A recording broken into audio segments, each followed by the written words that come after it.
So I tell a lot of homeowners, there's probably a handful of things you want to make sure you ask any siding contractor before you hire them, okay? So one of the big ones is, are you licensed and insured? Can I see your license? Can I see your insurance? Another huge one is, do we have to pull a permit?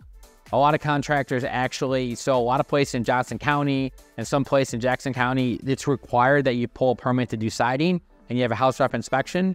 Don't hire someone that's going to be in trouble with the city, because I'll tell you, they're always out driving around. They want their money for these permits. They're going to fine you. That's a huge red flag. Another thing to ask the siding contractor is, what happens if something goes wrong? So how do you handle warranty claims? Can I talk to 2 or 3 homeowners that maybe weren't in love with you, so I get the real story of how you work with?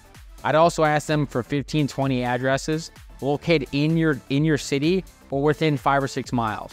If they're giving me addresses in Topeka, or only Lee Summit, only Olathe, and you're working kind of on the other side of town, that's a red flag. Also, I'd want to make sure that you're seeing and talking to people that you've done that product.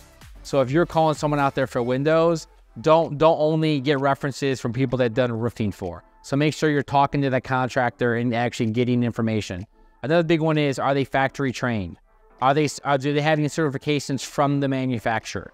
What crews do they use? How often do they use them? You know, it'd be good to look at a manufacturer's website and try to look at 2 or 3 small install details and try to ask the contractor.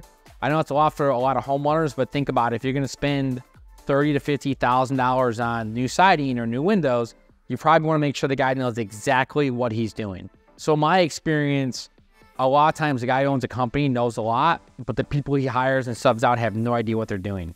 So the reality is, doing a little bit of homework for you as a homeowner could save you tons of money and tons of hassle down the road. I mean, I think a big thing is asking for references. So can I talk to specific homeowners who check out their Google reviews? I'd want to see specific colors or jobs that they've done. I think it's also important to make sure they understand what their warranties are and also when they're going to start. So I'd want to know, hey, when you start, are you going to be on my job the entire time? I've heard horror stories of contractors start and stop, and they're there for 2 days and they're gone for 2 days. So I'd make sure, hey, are you going to be on my project the entire job until it's finished? I'd also ask them what happens if any punch list comes up.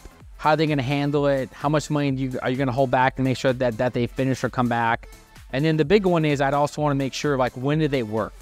Do they work 9 to 5? Are they going to work weekends? Make sure you understand all of that stuff before you hire them, so they're not showing up at 7 o'clock going up your neighbors, or they're staying late at night. You want to make sure that they're working every single day and you know when they're working.